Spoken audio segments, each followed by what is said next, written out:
კარგი, მოდი გადავდოთ გვერდით ყველა სხვა თემა.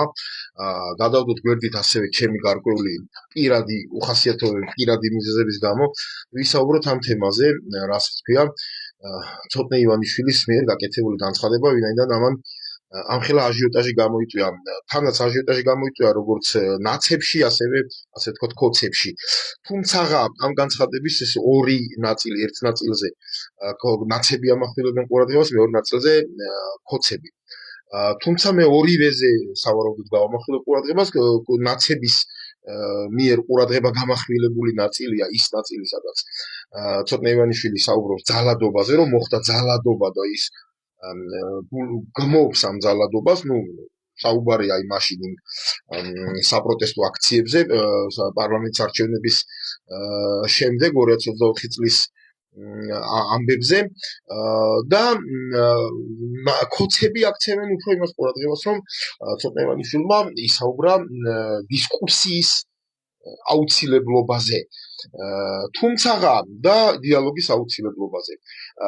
აქ, რა თქმა უნდა, ეს კოცების რაღაცა აღფრთოვანებული ნაწილი ძალიან აჭარბებს და იმ ადამიანებს, რომლებიც დაუშვათ ქართული ოცნების მხარდაჭერას აფიქსირებენ, თუმცა მაინც არ მოეწონათ ცოტნე ივანიშვილის საუბარი, ამათ რაღაც აი ძალიან გადაჭარბებული ეს აქვს, რა ქვია, აი ვისაც არ მოეწონათ ცოტნე ივანიშვილის საუბარი, ის არის რაღაცა ამ ქვეყნის მტერი, უბედურება, ჯანდაბა, დოზა. არადა ამ დროს ძალიან ბევრ ქართული ოცნების მომხრეს არ მოეწონა ეს საუბარი და აქ აქცენტი ძალადობაზეა, რაც არ მოეწონათ ქართული ოცნების მხარდამჭერებს, ეს არის ცოტნე ივანიშვილის მიერ აი მაგ განცხადების ის ნაწილი, სადაც ძალადობაზეა საუბარი. თუმცა ეს ასე ვთქვათ, მეხოტბეები და აღფრთოვანებულები ცოტნე ივანიშვილისა ამაზე საერთოდ ყურადღების მიღმატოვებენ და საუბრობენ მხოლოდ იმაზე, რომ ცოტნემ რაღაცა დისკუსიისკენ მოგვიწოდა. თუმცა მოდი აი თუნდაც ამ დისკუსიასაც მივყვეთ. როგორ წარმოგიდგენიათ დიალოგი და კი, ზოგადად საჭიროა დიალოგი, დისკუსია, კაია, შენ გენაცვალე, შეინჭირე, მაგრამ როგორ წარმოგიდგენიათ დიალოგი და დისკუსია საზოგადოების იმ ნაწილთან, იმ ჯგუფთან, რომელიც გეძახით რუსებს. რუსებო, თქვენ მტრის და დავალებებს ასრულებთ, ტრებო, აი როგორ წარმოგიდგენიათ ასეთი ტიპის საზოგადოების ასეთ ნაწილთან დიალოგი. დიალოგი საერთოდ თავის არსში და დისკუსია თუნდაც მოიცავს ორივე მხარის სურვილს. იმ მხარეს თუ არა აქვს დისკუსიის და დიალოგის სურვილი, რანაირად უნდა შედგეს ეს დისკუსიას და დიალოგი. ასე რომ აი ცოტა არ იყოს ესე ვთქვათ გულუბრყვილო დავარქვათ ცოტნე ივანიშვილის ამ საუბარს, ამ ნაწილს, სადაც დისკუსიაზე და დიალოგზეა საუბარი, უფრო შორს არ წავიდეთ, მხოლოდ გულუბრყვილოთი შემოვიფარგლოთ, რამაც შეიძლება ძალიან ცუდი შედეგები მოიტანოს, ასე გულუბრყვილოდ ეგონა თავის დროზე ცოტნე ივანიშვილსაც, რომ ნაცებთან თანამშრომლობა შეიძლებოდა და კახა კალადეს თუნდაც და სადღაცა 2-3 წლის მერე მას შემდეგ, რაც ის ადამიანები, რომლებიც ვეუბნებოდით, რომ შეუძლებელია ამათთან თანამშრომლობა, ჩვენ მოგვიშორეს, ჩვენ გავწიეს, ჩვენ გავყვეტეს და ვიღაცეები შემოიკოჰაბიტაციეს იქ და 2-3 წლის მერე თვითონვე თქვეს, რომ ვახ კაცო, შეუძლებელი ყოფილა ნაცებთან თანამშრომლობა. იგივე არ დაგემართოთ, ბატონო ცოტნე, ასია თუ ისეა, იცით რა, ეს რაღაცა კოცური მიმართულების საყოველთაო აღფრთოვანება, ეს რას სასწაული გითხრა ცოტნე ივანიშვილმა, თურმე დიალოგი და დისკუსია საჭირო ყოფილა, აქ არაფერი სასწაული არ არის. ჩვენ უბრალოდ არსებული ვითარებიდან უნდა გამოხვიდეთ და მე მგონია, რომ ეს მაინც ბავშვია, 17 წლისაა თუ რამდენიც არის, პატარაა რა ეს ადამიანი და აი ამ რაღაც საყოველთაო აღფრთოვანებას და წაკეზებას უიმე რა გენიოსი ყავხარ ცოტნე, რამე ცოტა ცუდი შედეგები არ მოყვეს შემდეგ და შემდეგ. მე მგონი ჯობია, რომ პირიქით ვიღაცამ ცოტა რაღაცა ჭკუა დაარიგოს, ბავშვია მაინც, რაც არ უნდა ივანიშვილი იყოს, მაინც ბავშვია. მაგრამ აი ახლა მივადექით თავარ ამბავს, ძალადობა. მოხდა ძალადობა და მე ვგმობ ამ ძალადობას, სხვანაირად უნდა მომხდარიყო. კონკრეტულად რა ძალადობაზეა საუბარი, რა ტიპის ძალადობა მოხდა.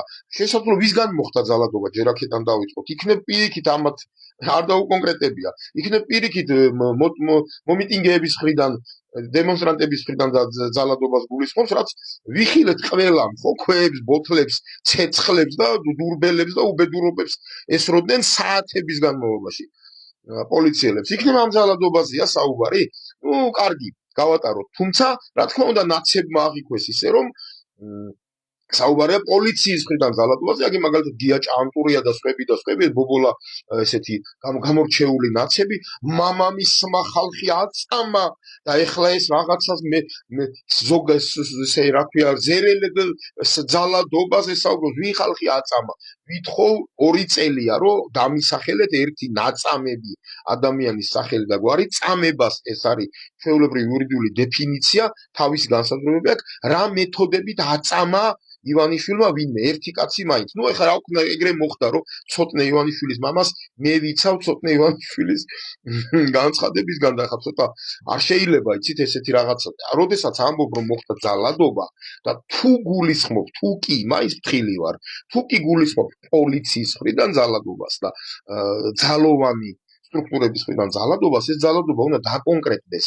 რა ტიპის იყო ძალადობა კონკრეტულად? კი, შეიძლება რაღაც და ეს თვითონ კობახიძემ, დინარაძემ და რაღაც მას მაგ ადამიანებმა ლიდერებმა მაშინვე აღიარეს, რომ გარკვეულ შემთხვევებში მოხდა ძალის გარკვეული გადაჭარბება, მაგრამ ის რომ ეს იყო რაღაცა ესეთი სისტემური ძალადობა და ეს სხვანაირად უნდა მომხდარიყო და ეს უნდა ბატონო ცოტნე ამას თავისი არგუმენტები უნდა, ამას თავის დამამტკიცებელი სხვადასხვა საბუთები ჭირდება.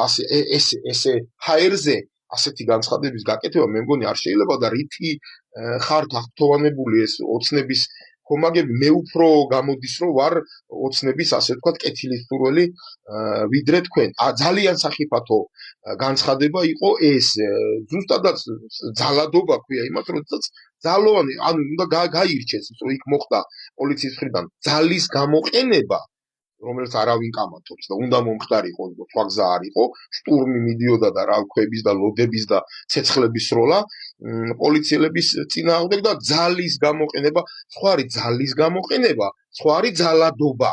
ძალის გამოყენება არ უნდა გადაიზარდოს მასიურ ძალადობაში. იმ წებას ძალოვან უწყებებს ეძახიან ასე რომ ძალის გამოყენება დაშვებულია ძალადობაში გადაიზარდა თუ არა ეს ძალის გამოყენება და რაც მთავარია ჩვენს მომხრეებს 2 წელიწადი რო აძახებინებო არანაირი ძალადობა არ მომხდარა და ცილის წამება და აი გვაბრალებთ და აი რაღაცა და აი ნაცები განგებქმნიან ეს ამას და არანაირი ძალად მადლობა ჩვენს გმირი პოლიციელი გმირია და ამ დროს უცებ გამოდის ვიძინევანიშვილის შვილი და ლაპარაკობს რომ ძალადობა მოხდა და მე ამას გმობდა ეს ასე არა და სხვანაირად უნდა მომხდარიყო აკ მინიმუმ უხერხულია თუმცაღა ჩემთვის მაინც ასე თუ ისე ხა ცოტას დავიბრალებ როგორც პოლიტიკური ანალიტიკოსისთვის უფრო საინტერესოა საიდან მოდის ზოგადად ეს თემა და რატო ბიძინა ივანიშვილის ენით და პირი ბიძინა შვილის ენით და პირით იქ საერთოდ იმას მივაქცევთ ყურადღება რომ იქ იყო ქართული ოცნების ახალგაზრდულის შეკრება ის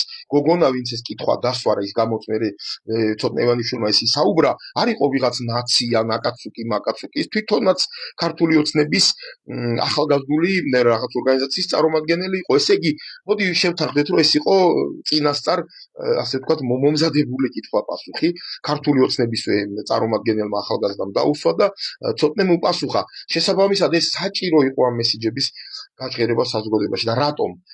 ხომ არ მიგვანიშნებს ეს ყველაფერი უკვე რიგგარეშე საპარლამენტო არჩევნების მზადებაზე 2026 წლის შემოდგომის ბოლოს, სადღაც ნოემბერში, რომელიც ალბათ სადღაც მაისის ბოლოს ან ივნისში გამოცხადება ამის შესახებ. აქვე გავიხსენოთ ისიც, რომ მაიკ რუბიო ამერიკის სახელმწიფო ამერიკის შეერთებული შტატების სახელმწიფო მდივანი დაგეგმილი ვიზიტია მაისის შუა რიცხვებში და ეს ყველაფერი ხომ არ არის შემზადება რიგგარეშე საპარლამენტო არჩევნებისთვის, რომლის დროსაც უკვე ქართულ ოცნებას თუნდაც ცოტნე ივანიშვილის და აი ამ ახალგაზრდული ფრთის სახით უნდა ჰქონდეს უკვე ასე ვთქვათ ახალგაზრდობის და ახალგაზრდობაში დაკარგული და მათივე უნიათობით, მათივე არასწორი მუშაობით, თორემ წესით არ უნდა ჰქონდეთ დაკარგული ნაცებმა გადაიბირეს, სადისტმა ნაცებმა გადაიბირეს ახალგაზრდები. ამის გამო ხომ არ ხდება აი ამის შემზადება, რომ ახალგაზრდების გული ცოტათი მოიგონ, ვინაიდან 2026 წლის შემოდგომაზე ჩატარდება რიგგარეშე საპარლამენტო არჩევნები. მოდი გავაკეთებ ასეთ თამამ პროგნოზს და რა ვიცი დაველოდოთ. მოდი აი გაბედულ პროგნოზს ვაკეთებ. დაიმახსოვრეთ ეს ვიდეო მაისის ბოლოს ან ივნისის დასაწყისში შეიძლება გამოცხადდეს. მადლობა ყურადღებისთვის.